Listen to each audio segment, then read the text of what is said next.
Welcome to the Young Conversations podcast. I'm your host, Dr. Allison. If you're all about comfort zones and the status quo, this isn't your show. Each episode shares untold stories from disruptive leaders and innovators who challenge norms, drive business transformation, and lead with unapologetic purpose. And don't miss the N-word effect, 3 defining words that shape their leadership evolution.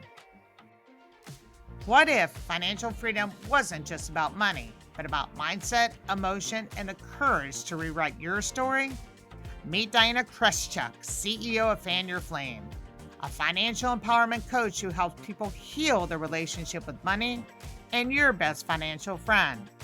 With over 20 years in finance and an active CPA license, she's also a principal at a Los Angeles venture capital firm, helping entrepreneurs and individuals turn financial chaos into confidence and clarity. After turning personal loss into purpose, Diana discovered that real wealth starts from within. She's a certified neuroidentity evolution and emotional intelligence practitioner, an angel investor, and a board member for the Point Foundation, empowering LGBTQ+ students lead and thrive. Get ready, because Diana's here to show you that you are the asset worthy of investment. Thanks for joining us on another episode of the Young Conversations podcast. I am your host, Dr. Allison, and joining me today is Diana Greshtchuk, the CEO of Fan Your Flame. I first need to tell you, I love the name of your company. So I definitely want us to get into that. But first and foremost, welcome to the show. And thank you so much for being here. Thank you so much for having me. I'm super excited to have this conversation. We have been, you and I met last week, and I don't even think we wanted to get off of our prep call. It was just so much. It ran a little long. It was so much fun. So I think you and I have been having like this built up energy to finally be able to do our podcast together. So again, welcome to the show, Diana. Thank you so much. Thank you. I'm so excited. Let's jump right in. Yeah. So, hey, before we get to learning more about you and your amazing company and all the work that you are involved in every episode, I like to do a segment called the Unword Effect. And the Unword Effect is I ask each of my guests to intentionally think of 3 words with a prefix of un, where they think about possibly key moments in their lives, professional moments that have been really impactful for them, or maybe how these words have really influenced the evolution of their leadership. So, Diana, I asked you to kind of go through this process, and I was wondering if you could share with our guests and viewers what it was when I asked you to do this, kind of what you initially thought, what sort of your process was. And I loved the unwords that you talked with me about earlier. And I'd love for us to go through each one of those individually. So in order to get started first, let's sort of talk about your process and what that was like for you. You know, honestly, my process is my life. I am an open book. As you know, I can be very vulnerable, and I don't mind having the hard conversations. In fact, that's part of what I do in my company is don't sugarcoat it, because I'll eat that too. You know what I'm saying? So you gotta be real. And so my process was honestly reflecting on my life, and my life has changed a lot in the last 5 years. But there's an origin story for every superhero. And I don't profess to be a superhero by any stretch of the imagination, but I definitely have an origin story. And so coming up with these words and my process is really about highlighting themes. What I love to do in my work, you know, especially as a CPA and being in the nitty gritty, you get a lot of data. You analyze a lot of data. So what I do is I connect a lot of dots. Even as a kid, you know, my parents, way before computers were ever invented, I think I had something called a talking whiz kid or something. And it was kind of the first kids microcomputer. And you had different games you could play, and it had game theory and logic. my parents would buy me logic workbooks from Walgreens because I was like, please, can I have one? And I would start figuring out patterns of like circles and squares and triangles and what came next. So I connect dots. My process is to connect dots. And when I looked at what you were asking me, I really wanted to get at the crux of who I am as a patterned person, because we're all patterned people. That's how our brains operate. So the words I came up with reflect my patterns. Yeah, and I would agree with you. And you were so fantastic because I could totally tell you were really getting into this. And second of all, your CPA also came out with an email that you sent to me where you also wanted to make sure that no one used these words, hopefully. And you really wanted to make sure that what I was asking you to do, that you were actually doing it. And I really appreciated that. It was really great. I'll Um, tell you, for over 12 years as an auditor, we look for unduplicated numerical sequences, and we test the assertion of completeness as part of what we do. So we got to round out your whole experience and give you new words. no, absolutely. And I wanted to tell you, you checked both of those unboxes without a doubt. So thank you for double That's what checking we that. do, Excel boxes. That's what we do. Well, let's get into your first word. This one is a big one. This is a And big one for me as well. this is a big one, yeah. And you wanted to start with unlimited. It So, permeates all that I do. And so, where I came up with unlimited, I assume you're going to ask, is, I 5 years ago I mentioned was a big turning point in my life. That is when my mother passed away in May mm, of 2020. oh, It I'm wasn't sorry. from COVID, but it was right after COVID had taken over the nation, and she went into the hospital in March of 2020, about 4 days before, they shut down all of our offices and everything. And Mm, she wanted me to fly out there. And I felt this horrible pull to fly out there, but I couldn't because we didn't know what was happening. It yeah, was spreading via airplanes. I didn't know if I would spread it to her. So my sure. mother lived in upstate New York, and I had to spend all of that time worrying about her from California. And I actually said goodbye to her on the phone, Oh, and got a voicemail from her the day she mm, actually passed away. And mm, so my dad had passed away in 2013. mm, I was an only child. So this was like the last leg of my three-legged stool here. yeah. And she passed away very unexpectedly. And I didn't know what to do with myself. And, Mm, I really found myself at that point, facing words like orphan and wondering, oh my gosh, now I have this new identity. And I had this sort of identity existential crisis of who am I now? What am I doing with my life? What do I do? This person who loved me unconditionally is gone. And now I have to navigate things like wills and probate and paying her bills and her house and her estate and everything. And so it got to this place of depression and mm, overwhelm. And, I started on antidepressants. I started seeing a therapist. And the therapy, while I was able to talk, I felt like I was talking in circles. And so I happened upon, as a CPA, we have continuing professional education requirements. And I joined a session one day through an accounting company that puts these webinars on all the time to get my credits. And I came across a life coach. And at mm, that point, everything changed because I then, after that session, started working with the life coach. And I ended up getting certified in it. But in working with the life coach, part of the work is around mindset and oh, neuroplasticity and using yes. your mind as the tool that it is. And my mind was doing all kinds of tricks when it was dealing with grief and life altering loss. And so part of what we did in that mindset work was she had me come up with three what we call guiding life feelings. These Mm, are three feelings that you want to feel as many hours of the day. And now that's how I define success. If I am feeling one of those three ways for 24 hours of the day, let's say, ignoring when I'm sleeping, then I am successful because I'm feeling the way I want to feel. So one of my guiding life feelings was limitless, which is mm, unlimited. Let me tell you how I came to that.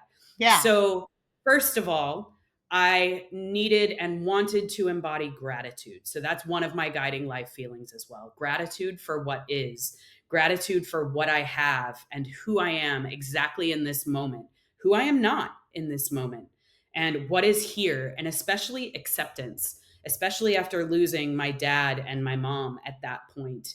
And later, coming to lose my aunt who lived very close to me, and, a fiance, and having multiple surgeries now and medical things come up. Life is short. And so I wanted to embody gratitude for most of this. And so that is how I fill my cup. And then my second guiding life feeling is passion. And passion then is how I pour from my full cup. So Mm. I embody passion in all that I do. I have a day job where I'm the principal of fund accounting and finance for a private equity firm in LA that handles sustainable agriculture and water, renewable energy, good things for this earth and good people.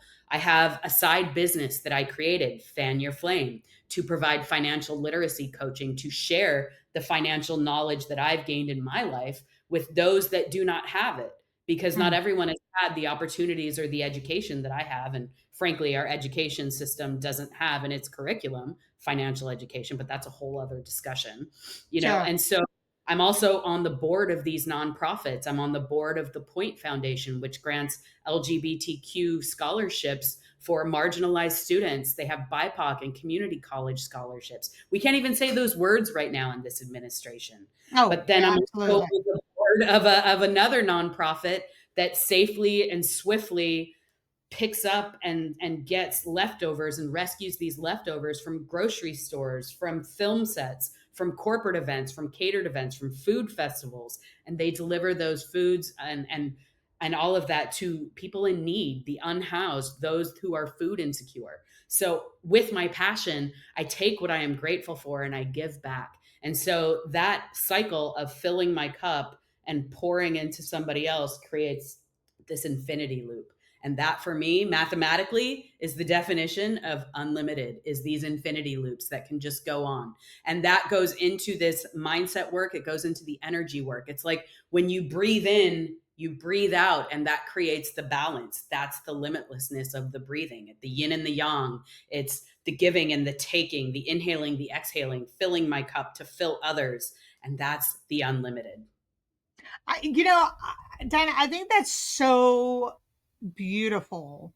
And I hope the listeners and viewers kind of take a bit of what you went through and to kind of replicate a little bit of kind of identifying their own three words, like you just did, along kind of with the unword effect. Because I think with both of those, I think someone could get into some really interesting self-awareness and see what it is, even through such pain that you are going through, to be able to kind of lift yourself up and to be able to even say those three words, and seeing how you can turn your pain into helping people. And that kind of brings me to my question. You and I spoke earlier. You've had to deal with and continually cope and with a lot of loss, as well as uh, all the things that you're involved with, being a CPA and what that all encompasses, and in helping people. How would you suggest someone, and I don't know if this goes into your next word or not, but how, with someone that's dealing with a bunch of responsibility, and all of a sudden there's a lot of things happening in their personal world, how do you keep going? That's a great question. And it will feed into my next word. But part of the mindset work that I am certified in and that I Mhm. coach my clients on, we call it the 3D versus the 5D. So when life is coming at you 100 miles an hour and you got kid pickup and summer camp and soccer games, you got that work project, that deadline, you have that pitch fest that you're trying to get your business funded, your partner feels neglected because you're just so busy, all of that is 3D. That is what we see and feel and hear in this life. That is our human experience. But when you back up and you can choose to see this as religion, but really I see it as spirituality. Mm-hmm. I do believe in a greater power. And however, I don't necessarily subscribe through the institution of religion. I will say I am spiritual. Mm-hmm. So that being said, there is a 5D. There is a universe. Some people call it God. There is a greater collective. There is a consciousness, let's say, if you want to believe that. And so I believe in the consciousness, the collective, the universe. And that is very much the 5D. And when I think about it that way, I am a 5D spiritual being having a human experience. The Mm-hmm. whole reason to come to this planet, to incarnate, to make the contribution I'm going to make comes from that spiritual place. And so when I zoom out, when I take an elevator up out of the 3D, and I gain some perspective and I connect with myself, my inner spiritual being, I realize there is more than the grief that I feel. And yes, it is something that I carry and it is uniquely mine. I have had to face a lot of loss, but I alchemize that personal experience into universal wisdom with everything that I do. And I try to serve as an example and a role model for how I wish someone would have taught me to live my life. And honestly, growing up, I thought life coaches were a bunch of hooey. I'm like, really? A life coach? You barely have your life together. But there are a lot of places where when the student is ready, the teacher will come and you realize, shit, man, they didn't teach me that in school. What about taxes? What about navigating arguments and negotiations and difficult conversations? Like, you begin to see there's this whole aspect to life that you have no idea if you're even equipped to handle. So I don't remember if I'm answering your No, question. you absolutely did. And I wanted to kind of piggyback on what you're saying. Myself, I was struggling with a lot as well, personally. And I do executive coaching work and consulting work. And I work with, very high level individuals. And when I feel or I felt very off balance, I myself seeked not only an executive coach, but I wanted to make sure that that coach also kind of focused on life coaching as well. And I also did therapy work as well. And by having both of those kind of two prongs for me, uh, it was so great. And I wanted to be challenged, not only business wise, I wanted to be challenged as a person individually. And I think being able to kind of clear the shit out, like you said, I feel I was able to become a better CEO. I was able to become a better vessel for my clients. I was able to become a better wife. I was able to become a better friend. So I think, when you finally get to that moment, uh, you know, even as successful individuals as we are, sometimes getting that outside help is crucial in order for us to be the vessel to other people for the kind of work that we do. So yeah, I really appreciate you saying that. And yes, you did answer the question. I love what you said there too, because one of my favorite shows actually is called Blown Away on Netflix, and it's about glass blowing, and it's sort of a reality show. And I'll never forget one episode, it resonated with me. They had to craft a glass vessel, and they Yeah, said the vessel enhances the concoction. And when you think beautiful. about how you embody what's inside is exactly what you just said. And when you go at the root of what the concoction is, the vessel will reshape and reorganize around it. And I will say, I have done so much work, especially lately, in internal family systems, IFS, and parts work around healing past traumas, around looking at what's coming up and how I'm getting triggered in my daily life. And that Yeah.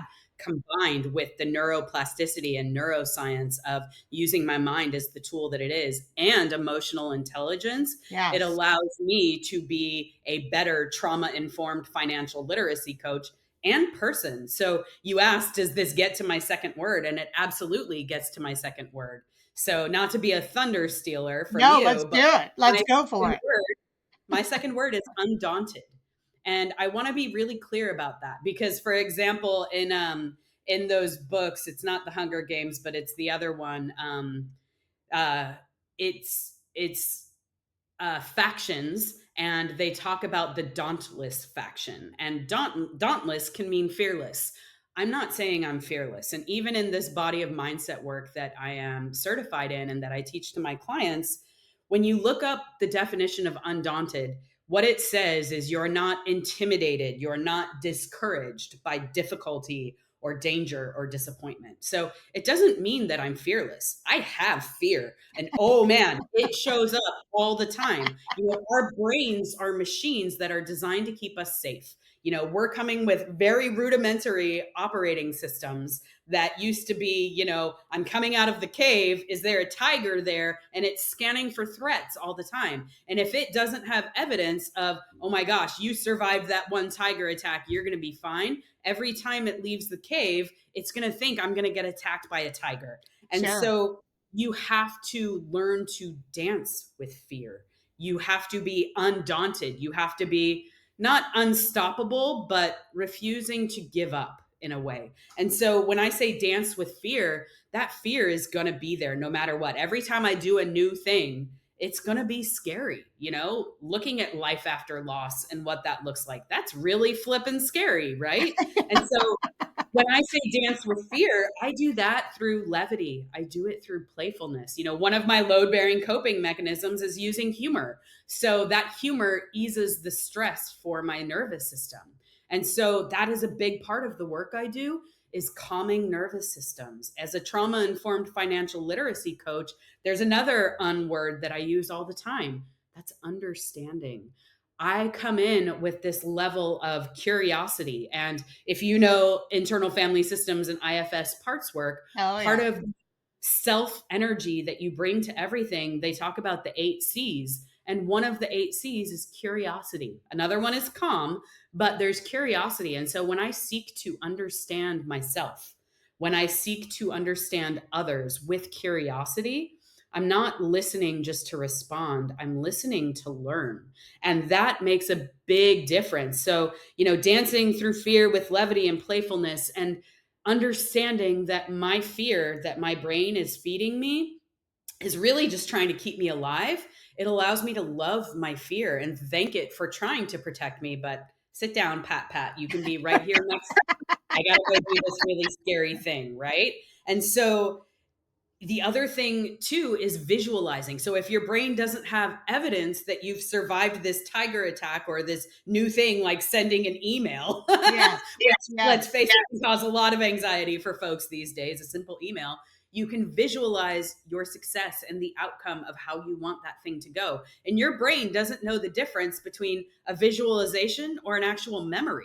And so that's a great tool to use to then be able to navigate that fear. So even though I'm afraid, I'm going to draft that really scary email asking for funding, or I'm going to send my pitch deck and I'm not going to be attached to the outcome because I know I need my business to grow. And the fear of staying tight in the bud is greater than it's less than, sorry, I'm misquoting Anais Nin. It's less than the fear of authentic expression and being myself. Diana, let me ask you this question. When I have had many CEOs on this podcast, and they'll say they're unafraid, and I'm listening, and some of them are really, if they're saying they're unafraid, I truly believe that they are unafraid, and I think to myself, like, I don't know if there's ever been a time that I was unafraid of something. And then because, and I don't think being unafraid is, that word is kind of going both sides of the coin, right? There's being unafraid, like, oh, I'm not afraid at all. And then there's unafraid where, you know, you're striving to kind of be unafraid because it, as you said, it kind of what keeps you motivated inside. And so I think I'm more on the page that you're on because, you know, I get nervous before each podcast. I love talking, and people will say to me, "Why you love talking to people?"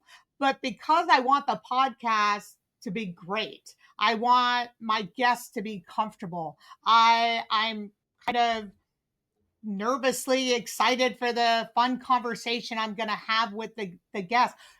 Do you feel that unafraid really kind of exists with somebody? Look, it's not up to me to dictate Yeah, somebody else's human of experience. course, of There course. are people who are unafraid to skydive and jump out of planes, and God bless them. They can jump out of all the planes they want. I will not be doing that. So, one thing that really sticks with me, and this is actually quite poignant this week because my favorite poet, Andrea Gibson, passed away Yeah, just a couple days ago at the time of this recording. yes, mine And too. Oh, one of the posts and one of the things that came up in memoriam was actually a reminder of, I could come to you from this finished place of I am unafraid now. But here's the thing, that's not going to help you navigate your human journey and your human experience if I just come to you as the finished product, because then I'm not showing you how to do that for yourself. So what I like to do is be vulnerable and take people on the journey with me and let you see the mess behind the curtain, and open up the kimono and show you yeah, how I'm figuring things out. And so maybe there is unafraid, but I view that as the other side of the chasm. But mm, yes, maybe it's helpful for someone to see, oh, hey, there's evidence that someone made it to the other side of the chasm. But what I really want is someone who's going to be my guide through the depths of hell to get there. How do I walk through that with grace, with ease, with that fear on me? And that is ultimately more helpful in how I am able to share my experience and wisdom, because it's not enough for me to stand there and show you the finished product. I want you to see how we do this because I needed to see that too. yeah. I think that's so beautifully said, Diana. Thank you so much for sharing that. You and I are very much, and that's it's still part of my journey today in being able to. I don't mind being afraid of in many cases I because think it's I healthy, yeah, and and it it's challenges me. human. It's Yeah, human. That's how our brains are. yeah, very much so, very much so. I am super excited to get to your other word called unparalleled. So unparalleled. So number one, we know I'm a CPA. I'm a big math nerd. When I was in college, I was a teacher's assistant for a statistics professor, and I'm very much a math brain. And so when I think about parallel in terms of math, those are two lines that run parallel next to each other and they never intersect. And I think that represents something that is my ideal, because so often, if you don't have parallel lines, you have lines that intersect. And I have intersected with a lot of wonderful people, deeply profound, educated, smart people living all parts of the human experience. And so the definition of unparalleled is really having no equal or being exceptional. And to me, I am exceptional, and I don't measure that by anyone else's scale. And I don't think anyone is like me either. So, in that regard, I think I am unparalleled. I don't know that there is anyone who does quite what I do in the way that I do it, right? It's something that only I can bring to this world. And I've been lucky enough to discover that, through my passion and what makes my tail wag. And so I have forged my own path. I've been in the financial services industry. I started at one of the big four accounting firms. I was there for 12 years. I grew up in San Jose in Silicon Valley. I've lived in Sydney, Australia. I've lived in San Francisco. I've lived in Seattle. And now I live in the Los Angeles area, and I have tried another country. I've tried another state. And I've been in the corporate world, and I've been, self-professed too dorky for the cool kids, but maybe not as dorky as some of the dorkiest kids. No offense. I love my dorks. Math person right here. But I've got this layer of street smarts And as well, then becoming a coach, becoming a mindset and neuroscience coach, and studying psychology more, and working in emotional intelligence and having that certification. I have the math CPA brain. And then I have this whole other spiritual side of me that's almost an anomaly, or, the exact opposite of a CPA brain. And I blend both of those, and I bring both of those to my clients and to everyone in my life, honestly. Yeah, let's get into that. My first question for you right out of the gate. How did you come up with the name of Fan Your Flame? Well, great question. So during COVID, after my mom passed away and went on antidepressants, I also wanted to commit to myself, because I knew my mother would want me to be happy, that I wanted to feel better in my body. So I bought a Peloton.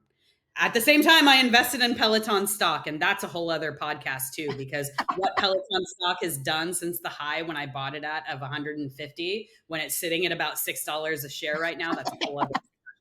But I also invested in a Peloton bike, and in taking one of the Peloton rides, I love how inspirational the instructors are. And sometimes they just throw out these nuggets, and my body is moving. And the next thing I know, I'm crying on the Peloton. And anyway, this Peloton instructor named Dennis Morton, he's based in New York City. I was on a ride of his, and he said, like, fuel your own fire, fan your flame. And what I loved was the double entendre of that, Yeah. because I call my signature 9-week course Spark. The spark in my life was my mother passing away, and that awakened me. And once you're awake, you can't go back. And Mm. then once you're sparked and you're lit, you got to fan that flame and fuel your fire and stoke that fire and make it even bigger and burn for no one but yourself. And so I loved that aspect of fanning your flame, because for financial literacy, they don't teach this in schools unless you major in finance. And so you have to go out and supplement your own education. You have to fan your own flame when it comes to that. And then the double entendre part of this is, oh, I'm a big gay homo. So I'm a flaming homo. I'm going to fan my flame. I'm going to be authentic. I am going to burn out there, and I'm going to show myself vulnerably, and I'm going to homo it up on the streets. So why not? Well, I'm a little upset because I wish I sent you a fan so I could get a couple of Get a pops as clap you were in there. telling. Shockingly, That I would have don't have. just been that would have been like absolutely perfect. So now I'm gonna have But to I think remember of. them from my ballet classes as a child. We would always have the fan in ballet class, so that was Yeah. always part of the work. Oh my God, that is awesome. Well, thank you for. But I had to ask you the question, but knowing that it has all different kind of aspects of your life included in your company name, I think that's fabulous. So fantastic. Diana, I'll have to ask you this question too. You are, when you think of somebody in accounting and finance, and you know what, you spoke to me so much as an unconventionally excellent leader. And we were introduced by an amazing mutual, we will definitely say friend, without a doubt. I mean, at Um, this point, it's family, but yeah, exactly, without a doubt.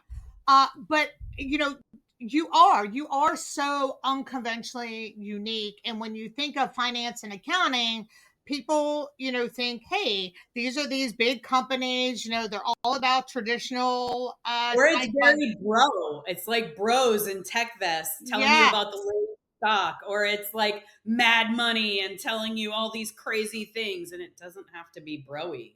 yeah, exactly. Tell the viewers and listeners what really makes you so unconventionally excellent in this space, and what makes you and your company so just so unbelievably unique. I just think it's just awesome what you're doing. I think the uniqueness honestly comes from that aspect of building coaching and psychology Mhm. into myself in the last 5 years, because that's where I've truly seen the level up in myself.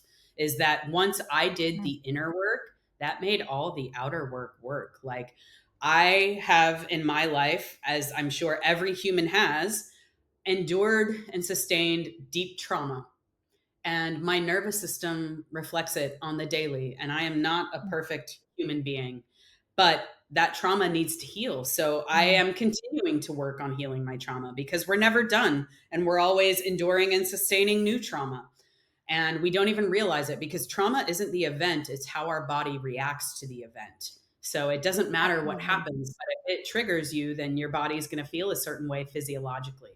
And I became a non-judgmental observer of myself, and truly, even to this day, I'm continuing to pour love into myself in the dark spots, in the wounded parts that need the love the most. And I'm continually working to free myself from stress and live in those guiding life feelings and feel peace and ease in the unlimited giving and receiving, and breaking up with my inner mean girl and not being a critic of myself. I used to call that shitty committee in my brain the Dianalyticals.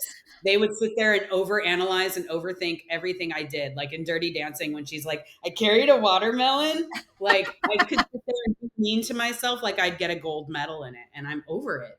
And I'm saying goodbye to that resentful, easily triggered and constantly judged narratives that I have about myself. And I'm shifting my relationship with fear because, to your point earlier, I am not fearless. And most importantly, like, I'm not censoring and I'm not hiding and I'm not shrinking. And so I can embody myself to bring other people who don't have a finance and accounting brain with me on this journey to learn finances. Because I'll tell you what, capitalism in America, it's a game. And the white men, frankly, no offense, you're great allies sometimes. However, the white men know the rules of the game, but not everybody else does. Minorities, marginalized communities need to know it. Women need to know it. Non-binary people need to know it. LGBTQ need to know it so that we can all fulfill our dreams. We all deserve the financial resources to make our dreams come true, whatever that human experience is. And so I want to democratize access to that learning, to that financial literacy, so you can learn the rules of the game too, in a way that you can, given the trauma that your nervous system has sustained, the relationship you have with money. Because guess what? Not everyone is also then securely attached to money. We look at attachment styles. Some folks have an avoidant attachment style with money. Some folks have an anxious attachment style. Some are hopelessly disorganized or even fearful. And so there's this whole layer beyond the actual external money and finance. There's this whole relationship with money and the psychology of it that matters too. And people that are marginalized, women, LGBTQ, they have a lot more, frankly, baggage and bullshit to navigate coming from the places that they're coming, generational trauma to unwind to get there. So that's what I'm here to do. And I'm really happy you brought that up, because unfortunately it took me up until the age of 50 to really finally deal with my trauma. And I mean, I wore it as a badge of honor. And I kept thinking the more that I would do, the more I would say, the more maybe that trauma would change. And the people that I was doing things for, I would finally get their attention, their approval, their acceptance, whatever it was. Oh, that's the people pleaser in you. We know that one. That's a Yeah. protector. Oh, absolutely. And I finally got so sick of the goo, I like to call it. And that's when I finally said enough is enough. And the process that you have been talking about, that you went through, which I agree with you, it's a constant Our work is never refreshing done. yourself. Yeah. And I will say the trigger and the noises for me are definitely quieted down than where they used to be. But I think that whole part that you talked about, I don't think people really stop to think about the decisions they make in life, both personally and professionally, possibly who they choose to be with. All these things really do contribute in our whole personal and professional world. People think It's they're very autopilot. separated silos, and they very much are interconnected, and sometimes you don't know they are until things have to get louder and louder for you to finally pay attention to those issues. Autopilot, and it's the unconscious running in the background. In this neuroscience work, 3% of your self is conscious, right? 97% is unconscious. Your brain runs a lot of programs in the background you're not even thinking of, like the involuntary breathing, circulating your blood. That's all happening without you controlling it. And there's a lot of emotion and stories and stuff tucked down and repressed into that 97%. So in this work, we talk about finding your elephant, trying to ride your elephant, because you, as the conscious 3%, that's your ego, you are trying to ride this elephant of your 97%. That's your shadow, that's your unconsciousness. And so if your unconsciousness wants to go this way, but your consciousness wants to go this way, your elephant's going to go this way and you're along for the ride and you're not even thinking about it. And you're on autopilot wondering why your reality is the way that it is because you're not steering your elephant to where you want to go. Have you, and I'm sure this has come up, and I'd love for you to share kind of a story around this. In my work, let's say I'm doing an executive coaching work with a CEO or a founder, and they come to me for a specific reason of why executive coaching. This is now their reason, and of course, the problem that they're coming to me for is 9 times out of 10 not really the root cause of the problem, but it is something else or so forth. When someone's coming to you and you're talking about money, and so they're either coming for you for a CPA or they're looking for you to for investor money, whatever the case may be, that's the sole purpose. How is it received with you? Where, because you're very holistic in your approach when you work with your clients. How do Yeah. they receive that? Because they're sort of coming to you for something very specific, possibly very linear, if you will. Like, I'm here, I want to now get up to here. So get me there. How do you So work I'm with going to give you a metaphor for that. I have people all the time who come into me as an emergency room and they're bleeding on my table. They yeah, have expenses that exceed their revenues and they've got a mortgage to make or something like that, or they have a kid to put through college. And there's no way realistically, like you're bleeding on my table, your expenses exceed your revenues. I cannot actually talk to you about retirement planning right now. I need to triage the situation and get you to stop bleeding out on my table before I can talk to you about preventative care for your heart because you're 45 and you're getting up there or whatever it is, right? So that's what I liken it to. I can't have a talk about retirement when someone is bleeding out on the table. And so part of what we do is we triage the immediate need, but then I think because there is a lot of fear and resistance, people think, oh, I just need a band-aid on the fire hydrant and then I'm good to go. I'm going to right. go over here. I don't need the executive coaching because once I solve this problem, you've paid for yourself. We're good. But Yep. what they don't realize is that actually that current reality of you bleeding on my table, it's just going to keep happening again until you get to the root cause. So I like to bring up the thought loop here. So the current reality you're experiencing of bleeding out on the table is, a function of your behaviors. You did something, your reality is a function of your behaviors. And so when you look at how you're behaving, what are the emotions that are causing you to behave that way? And when you look at the body of emotions that you're carrying, what are the thought loops that you're running that are forming those emotions? And those thought loops are then getting reinforced by your reality. So when you reverse engineer your current reality and you look at what behaviors of mine got me to this reality, what emotions am I feeling because of this that are creating those behaviors? What thoughts am I thinking that are reinforcing those emotions? It becomes very clear that the root cause has nothing to do with the reality. The reality is just enforcing the autopilot loop that you've been on. So if you want to break that loop, which is the whole point of executive coaching, you have to be willing to go along for the ride and Yep. look at the truth of yourself in a mirror. I call it getting financially naked. You need to Yeah. get really fucking honest with Yep. yourself Yep. and stop gaslighting yourself, stop lying to yourself, don't sugarcoat it, and you need to be open to see the real truth about yourself. Like that's one of the first gates in the never-ending story is Totally. those soldiers that try to pass the sphinxes, right? They can't get through when they look at themselves in the mirror. They see someone they don't want to be. And so they're afraid to look in that mirror. They don't want to be honest with themselves. Yeah, it's interesting you say that because I've always been told that I'm a really tough executive coach. And I said, well, yes, I am a tough executive coach because I'm not going to reinforce your bullshit. So, I'm not sitting on the couch in your story. right. That's why I'm a really tough executive coach. Now, there's many other ones out there. They'll be more than happy to be on the roller coaster loop with you. I'm just not one of those executive coaches that will do that. Yeah. So that If was you want a friend to kiss your ass, go find somebody else because I'm going to kick your ass. right. Exactly.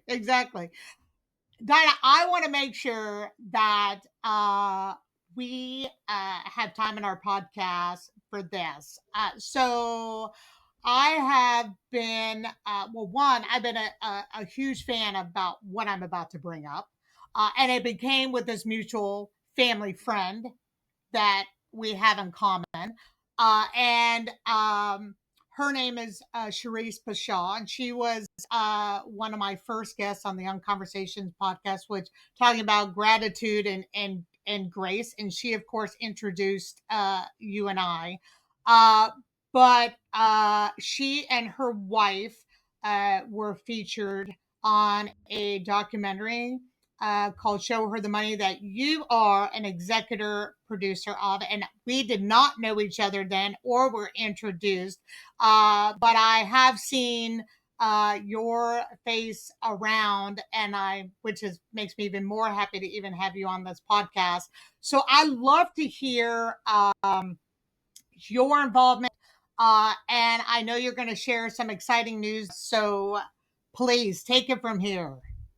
Absolutely. I'm so excited too. So, Show Her the Money is one of those things that, in my existential crisis, when I was questioning my own legacy, this is part of my legacy. Yeah, for What sure. this is holding the door open for other women and female entrepreneurs to succeed because this film highlights a massive funding gap. Only 2% of entrepreneurs that are female or businesses that are founded by females get venture capital funding. And that is simply not acceptable. Yeah. That means 98% goes to male led ventures. All men need is an idea and they get funding.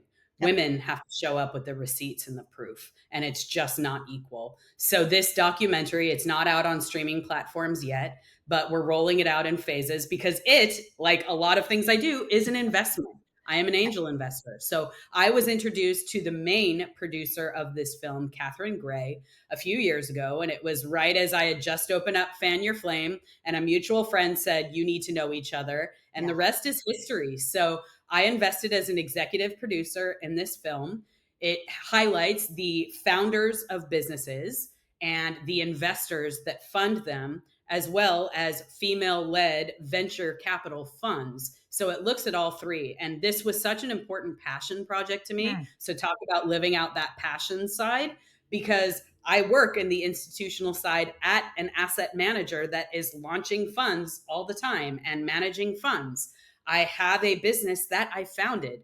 I am an angel investor from the small inheritance that I got from the life-altering loss that I've endured. And so I permeate all three aspects of this film, and it is so important, and I've got a cameo in the film when Charisse's wife, Vicky, is pitching, and trying to get funding for Dapper Boy, their company, I'm seated on the couch as one of the folks that is listening. And I did end up investing with Dapper Boy. So now it is very much a reality. And like I said, she is family. And when you are investing in a company like that, it's not a one night stand, it's a long-term relationship. And so it felt really aligned, and this whole movie as an investment felt aligned. And so the super exciting news that I'm pleased to tell you about is at the time of this filming, our book just released on Amazon and Barnes and Noble and anywhere you get books.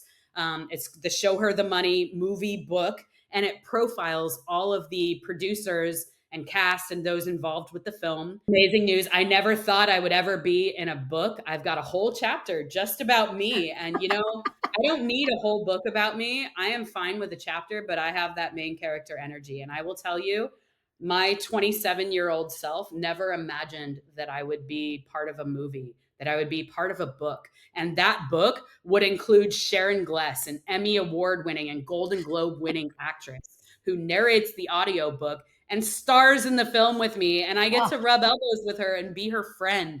I never thought that was possible when I was watching Queer as Folk in my 20s, watching Debbie Novotny as a PFLAG mom with her rainbow. I'm dead. I'm dead. It was awesome. And I have to tell you, I was very fortunate. I mentioned this to you. Kellyanne Widget was who I know here in Dallas, who's also part of the documentary as well, who also invests in Dapper Boy. She was able to get me into a private screening. I'd like to thank again Wells Fargo for allowing me to go. Please, I want to see it. Wells Fargo. Yes, it was so amazing, and I will tell you, it was so well done. It was very full circle for me because it was the first time I got to meet Charisse and Vicky, which was just amazing in person here in Dallas, which was just so great. But I just want to just give kudos that the documentary is so well done. You just felt for every business, for their own struggles and their own triumphs, and it has you on this crazy amazing roller coaster. And do you know, Diana, if companies are still able to reach out to you guys in order to have private screenings of the documentary? Absolutely. Okay. So that's the phase we're in now. We did do a 100 city tour where we organized the screenings, but now we're looking at companies, at education institutions to get these screenings into their colleges, into their companies to be able to show this. And one of my favorite parts of the film, it's a very short, little bit in the film where it highlights all the inventions that were invented by women. The algorithm that fuels Instagram and Facebook was written by a mathematician, who got a man on the moon. Bulletproof vests, cookies, ovens, microwaves, refrigerators. We would not live in this society without inventions by women, without contributions by women. So that is why their ideas need to be funded. Women control a lot of the finances in a household. They're the ones making purchasing decisions a lot of the time. And so this film really bridges that gap and tries to highlight all the ways that you may not have realized women contribute to this world in such a way. Yeah, and that is beautifully said again on that point as well, Diana. And I will definitely do my part through this podcast and also through my company in doing everything I can in order to support Show Her the Money and to where companies can learn more about the amazing work and more importantly, education about what it is you're doing and seeing how we can change that narrative. And it needs to change, it has to change. That investing in women owned business is really going to be the way of the future and the way and we need to make sure that people are doing that. So I'm really happy that you mentioned that. And I will say one of the taglines of the film is fund women, change the world. And that is one of the ways that every woman out there can change the world. the massive wealth transfer that is happening in this country as we shift generations, it's going to make every woman an investor, and you need to see yourself that way. No more limiting beliefs of, I don't know money, I'm not good at math. You need to show up. You are an investor. You are learning. You are working on it, and you are getting better. So, no limiting beliefs. Show up and change the world. If there is just one really strong message that you can send to a CEO or a founder or even a couple that want to invest, what would you recommend for them? It goes back to there's a point in our lives where, when we're children, our parents, if they were present, they put a lot of their hopes and dreams into us. They provide for us. They make sure we go to Mhm. school. They make sure we've got someplace safe to sleep. They put food on the table. And they make sure, if they're like my parents, their one mantra was, you're going to college. Yeah, And so that they're was like, mine.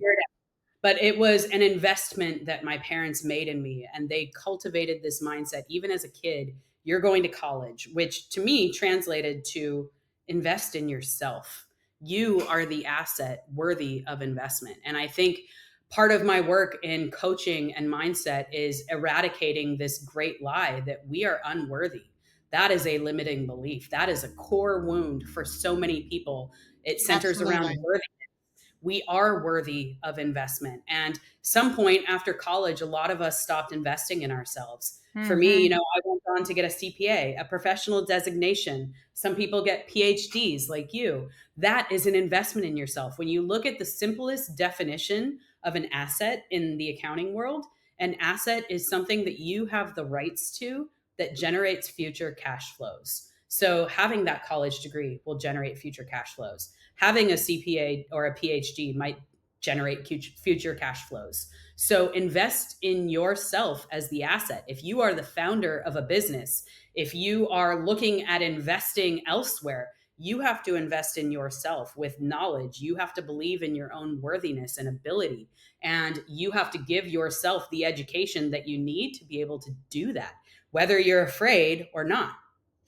Yeah, and I think to also take that a step further, I think there is also sort of a mind shift that is beginning to happen along with what you're saying. Because, for example, to use your point with me and getting your PhD, it was more of, oh, so you could go get a better job somewhere else, and That's the that's future cash and, flows. You could get paid yes. more with that. Right. Yeah, And that is one direction. But sure. what happens if you could use that one direction there and then also have another source of income over here? And then maybe another source of income over here. I Or think invest in a life coach and change your entire trajectory. So now you're able to invest in films and musicals and create those passive streams of income. absolutely, absolutely. What about that? I mean, The possibilities are endless. I think a lot of, I talked about riding your elephant and the conscious and the unconscious. So many of us have blinders on, and we only yes. see what's right in front of us and right at the tip of our nose. And the thing is, when you invest in opening up your worldview, suddenly there are possibilities over here that you didn't even know existed. There's this over here, there's this over here. But the first key is to unlock your mind, to believe that you are worthy of investment because you are an asset. Your business, yeah, you could sell it, it could go on without you. That business might be an asset, but the real underlying asset is you. Yeah. I would absolutely, absolutely agree with you. And that is a lesson for me.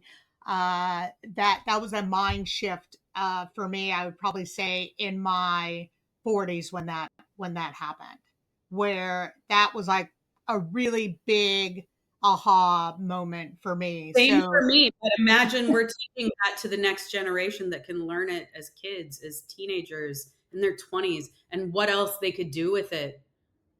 I, I could not agree with you more. And that is, I think, where some of that education, where you were saying in school, they're not going to learn. And so I hope in life, and someone with mentors will be able to kind of change that paradigm shift for them. And So what I thank share you. with my clients too is, you know, a lot of them, they want to provide for their kids and give them every leg up and every opportunity. And what I tell them is, don't give your kids what you never had or what you wish you had. Teach your kids what you never knew or what wasn't taught to you. Wow, that's awesome. So I have put you on the hot seat for a bit. Oh, it's a And loving, comfy, cozy, warm love seat. okay, good. Good. So I like to give my guests an opportunity to ask me a question, maybe on a topic that we've sort of talked about, during our podcast time together, or if there's something that you're interested, I want to give you that opportunity to ask me. Well, in the spirit of teaching people what you never knew or what you hadn't learned when you were young, what advice would you give your younger self with, 50 years of lived life experience, and Yeah. especially as an entrepreneur or a founder, so that your audience can kind of hear your point of view? Yeah, and thank you for asking that question. There's probably two. I never understood the word passion before. People were always saying, find your passion, find your passion, find your passion. And it wasn't really until I think you and I spoke earlier that I had to deal with the trauma in order for the passion to be able to bubble up. I was really, I feel, suppressing the passion because of what I was dealing with, or wanting people to see me as, or to get the approval, as I was talking about before. So that's why I would really say, as much as that work was extremely hard for me, man, that passion just bubbled up. And I'm doing things just like this that brings me so much joy and happiness. And I get to meet other really successful people like you, Diana, and have these level of conversations where we can do good work and teach the next generation. I think the other thing for me that I would probably say is not to be so fearful. Because I always say, if you don't ask, you don't know. Or if you don't do, you don't know what's going to happen. And so I think I think I was too conservative in a lot of my approaches. And I think just because of my environment, and I saw maybe what was happening within my family, or I saw maybe what was happening with other people, that it instilled fear in me, where that's their story, not necessarily my story, that I need to make my story. So I think I would probably say to my younger self those two things. Yeah, it really comes down to getting quiet with yourself and finding out what is aligned, what really fuels your own passion, what makes your tail wag, and do that. And then don't be afraid to keep doing that. I think that's great advice. I Yeah. second that. Yeah. Thank you. Well, this wraps up today's episode of Unconversations. I'm your host, Dr. Allison. Diana, thank you so much again for all your time. Absolutely. Thank you. It has been a wonderful pleasure, and I am extremely grateful to be here. And I can't wait to pour that passion into my next activity after this. Thank you. Thanks for streaming the Unconversations podcast. To help the Unword Effect, subscribe, share, and step into the movement that's flipping the script. Catch the next episode where we unmute the truth and uncover the unexpected.